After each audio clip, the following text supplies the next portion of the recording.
Hey, what's up, guys? Boxing with B. I just wanted to do a quick discussion on what happened this past weekend between Ugas and Spence. But before we get to that, I just want to talk a little bit about the co-main event. Pitbull Cruz versus Gamboa. Now, that fight was I think it was a good fight. It was entertaining.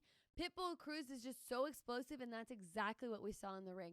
Gamboa, we're used to him being more, technical, more footwork, defense, kind of the hit and not get hit. That's what he used to be.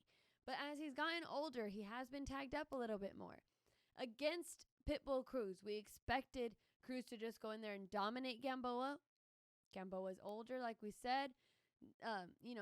Different factors play in. But at the same time, Pitbull Cruz did his job. He went in there and was dominant. He dropped Gamboa multiple times. And if you're going to fight an older fighter like that, I would expect to see a dominant performance, especially if we saw you go toe-to-toe with someone like Gervonta Davis. So credit to Cruz. He went in there and did, put on the performance that he should have put on. So that was a great performance, I would say, especially, like I said, against an older Gamboa.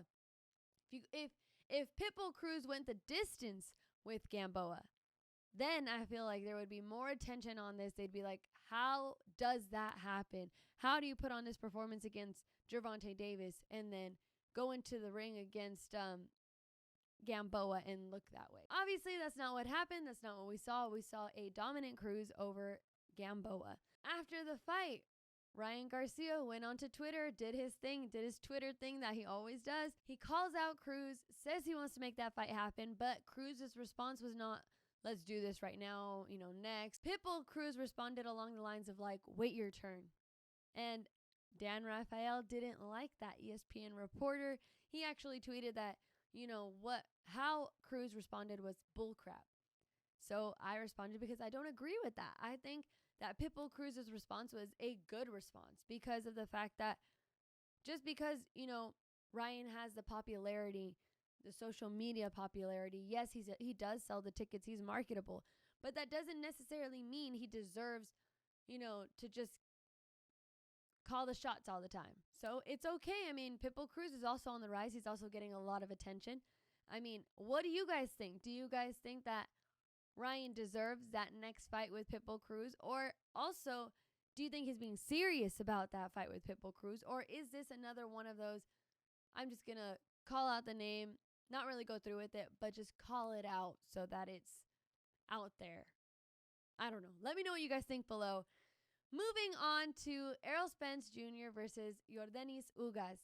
That was a great fight. I mean, first off, credit to Ugas. He has the heart of a warrior. I mean, he didn't stop. He didn't want to stop. And you genuinely felt that. He wasn't looking at his corner. He wasn't looking at the referee like someone stopped this fight. No. He was genuinely trying to convince the doctors, hey, let me fight. I can still see. Let me fight. I don't want to stop. Let me continue. Fortunately, the doctor stopped the fight, so health first. Hopefully, Ugas makes a speedy recovery. He did break his orbital bone. You could see that right away as the eye was shutting. You knew what happened to him. But hopefully, he comes back. That was a great performance against Errol Spence. He tried to go toe-to-toe. He tried to stay in there with Errol Spence, but Errol Spence made a point.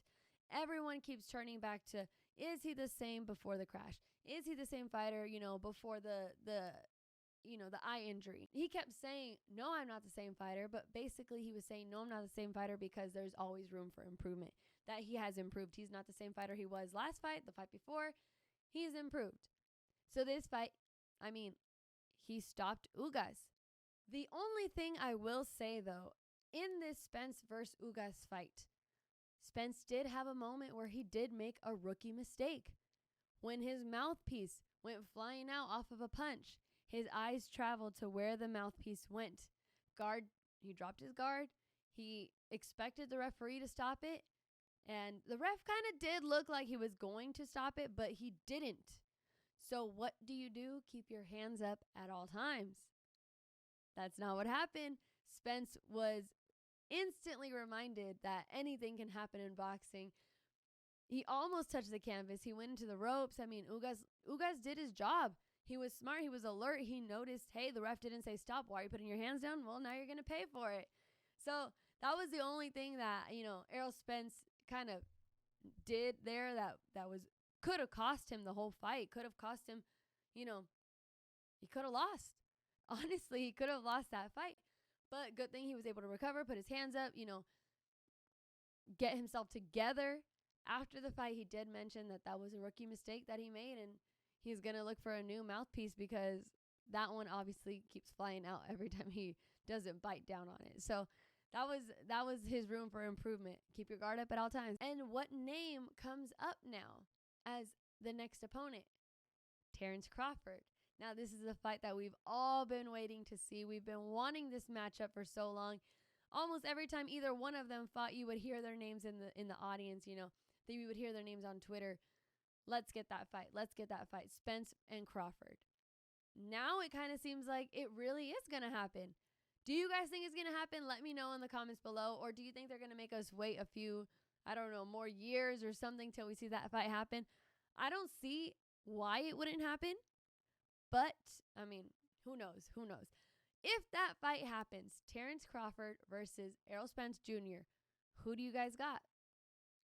Crawford's pretty explosive in the ring. We see that he does have that instinct of if his opponent lands a good shot on him, expect to see Terence Crawford just turn it up and just make you pay for landing that good shot. Errol Spence Jr., you see his performances. He adjusts in the ring. So how is this going to turn out? It's a really tough fight to say, oh, it's for sure 100% Errol Spence, or, oh, it's 100% Terence Crawford. Let me know what you guys think below. I want to hear what your guys' opinions are. And don't miss out this weekend, Tyson Fury versus Dillian Whyte. That's going to be a good fight. It's expected to have thousands of fans in attendance. What do you think of that fight? I'm personally going to go with Tyson Fury. If Tyson Fury is still in the gym on that, grind that he's been on of just being so dominant, I don't really see anyone beating Tyson Fury right now. Let me know what you guys think below. Do you guys think that Dillian Whyte is going to shock the world and beat the champ? Let me know what you guys think below. Like I said, I don't see that happening. I think Tyson Fury will take it. As long as he's been, training to put on the performances that we've seen lately, I don't see why Tyson Fury would lose this fight. Let me know what you guys think below. Please don't forget to comment, like, and subscribe to this channel. Right below, I love responding to everybody. I do read your guys' comments, so be sure to leave me a comment below. And then if you guys are on the go and you don't want to, go on YouTube, watch this video here, be sure to type in Boxing with B wherever you listen to your podcast, and you can catch the latest there. Fight! Breaking